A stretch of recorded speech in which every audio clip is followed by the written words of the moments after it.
আসসালামু আলাইকুম। আমার এই কষ্ট এবং দুঃখ আজ এই পরিণতির জন্য একমাত্র তুমিই দায়ী। কেননা যাহা কিছু করেছিলাম তোমার জন্যই করেছিলাম। তোমার ভবিষ্যৎ দেখতে গিয়ে আজ আমার এই দুঃখ কষ্ট আমি এই ভোগ করতেছি বেদনা নিয়ে।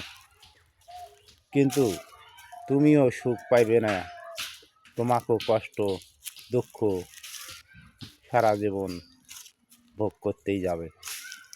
তো বন্ধুরা, নিজে ভালো থাকার জন্য অপরকে কষ্ট দিলে সে কষ্টর ভাগ এবং সম্পূর্ণরা তোমার ঘাড়েই পড়বে। মনে রাখবেন, অন্যের কষ্ট দেখে খুশি হওয়ার কারণ নাই।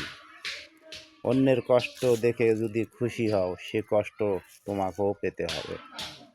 অন্যের কষ্ট দেখে নিজেকে একটু শুধরে নিবেন, আফসোসে থাকবেন, দুঃখ প্রকাশ করবেন। আল্লাহ কার কষ্ট দূর হোক, আমাকে ক্ষমা করে দিও।